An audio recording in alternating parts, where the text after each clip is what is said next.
je suis enseignant-chercheur à EM Normandie. Ça fait 20 ans que je suis professeur, j'enseigne et tout, mais c'est juste récemment que j'ai mon thèse à Dauphine pour la recherche. Et en fait, la APE, c'est assez intéressant parce que nous, on fait pas, on observe, on participe et on collection des données, n'est pas un promo, mais on va être 4 promos bientôt.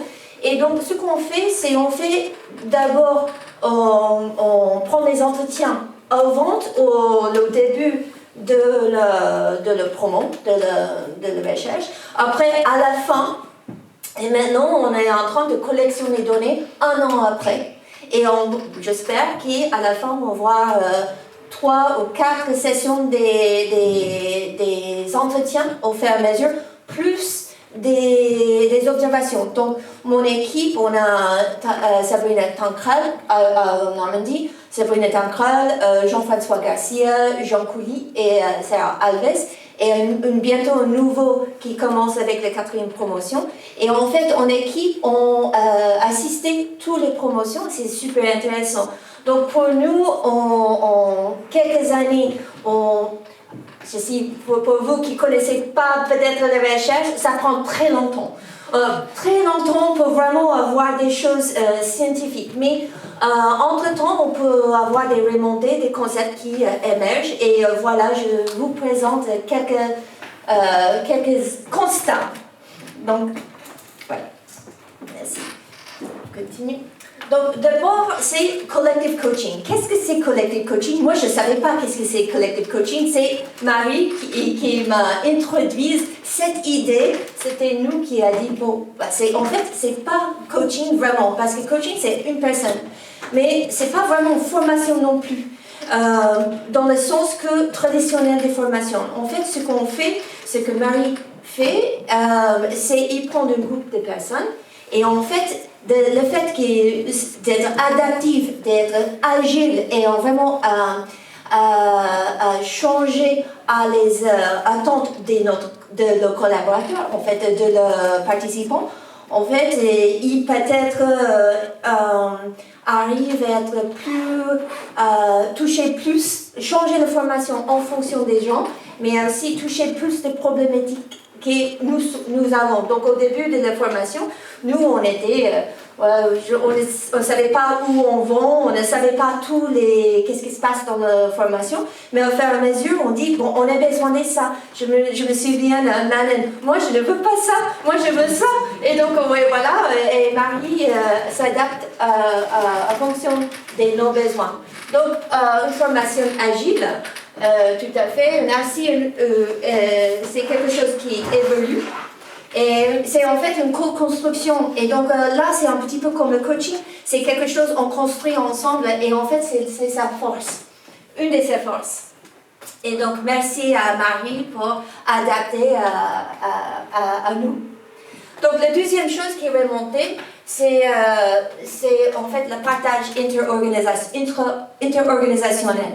On voit que nous, on est des métiers très différents, mais moi, j'ai senti très, très à l'aise à parler avec eux de mes propres problématiques, mais à eux aussi. On a parlé des gens difficiles dans l'entreprise qu'il faut gérer, comment communiquer, quand on était pas à l'aise à expliquer quelque chose, comment faire comment gérer des émotions, tout ça on a fait ensemble. Et donc cette partage a été intéressant. Donc on a l'opportunité aussi de partager des problématiques de chacun entre nous, mais aussi de voir qu'est-ce qui est transférable avec différentes entreprises. Par exemple, vous avez entendu dès le premier groupe, le premier groupe, voilà, la communication intra-organisationnelle, comme c'était difficile à communiquer à des différents services. Ça, en fait, on a vu aussi avec le dernier groupe, avec France Terre Isil, qui a aussi des différents professionnels qu'il faut faire communiquer entre eux. Donc, on a des idées qui on peut changer les entreprises.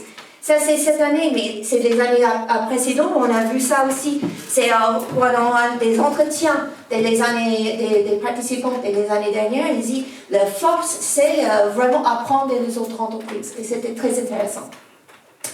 finalement, on compare entre nous qu'est-ce que c'est bien, qu'est-ce que c'est qu'est-ce que c'est bien, qu'est-ce que ça peut être mieux. Et aussi, on dit, on n'est pas seul. C'est ça qui était bien. C'est pas juste notre entreprise qui est comme ça. En fait, on est tous à peu près dans la même situation, ou des situations similaires. Et donc, ça, c'était bien aussi. Donc, ça pousse à des créativités, innovations, mais aussi des solidarités et de soutien que je parle prochainement. Donc, la sécurité psychologique. Qu'est-ce que c'est ça? C'est des trucs bizarres, mais en fait, on montre dans la recherche qu'une des choses plus importantes dans les entreprises qui changent pour l'avenir, que vous avez évoqué avant, c'est des entreprises complexes, c'est avoir cette sécurité psychologique, où on se sent plus ou moins à l'aise pour exprimer sans être jugé. Et donc ça, c'est très important, avoir ce soutien. C'est un soutien collectif, mais en fait, c'est un espace pour s'exprimer et aussi la capacité de devenir nous-mêmes et être vulnérable. On a vu avec le deuxième groupe ce mot vulnérable. Mais pour les entreprises et pour surtout les leaders d'avenir, de faire face à l'inconnu, il faut être vulnérable. Parce que qu'est-ce que c'est la vulnérabilité? C'est pas la faiblesse. C'est la force, parce que c'est avec courage qu'on est vulnérable. Chaque fois que nous, on sent le courage à faire quelque chose, c'est parce qu'on était vulnérable.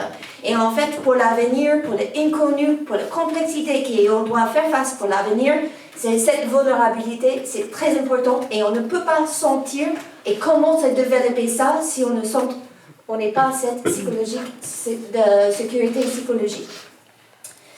Donc, pour nous, qu'est-ce que ça veut dire pour nous? C'est on apprend à développer notre intelligence émotionnelle. On a parlé beaucoup des émotions aujourd'hui. C'est pour l'avenir, pour les leaders d'avenir, c'est de cette gestion, mais aussi des connaissances d'empathie. C'est l'intelligence émotionnelle qui va compter pour l'avenir. Donc, la vulnérabilité, mais courage et le cœur pour l'avenir. Donc, pour notre future recherche, on a continué. Ça, c'est des choses qui émergent, mais pour nous, qu'est-ce qu'on cherche vraiment, qu'est-ce qu'on va publier dans l'avenir? C'est l'apprentissage interorganisationnel, mais aussi, c'est quelque chose qui semble bizarre, c'est boundary spanning. En fait, ça, on appelle ça en français le manager des frontières. Et en fait, c'est des gens qui font des ponts entre des silos. Donc, ça peut être on voit ça beaucoup sur France Asile, le fait de créer des liens entre des différents professionnels, mais aussi des différents sites et collaborateurs externes et internes. C'est intéressant. On voit ça pour les iPads entre les différents les sites, mais aussi avec les différents services avec Steph Transport.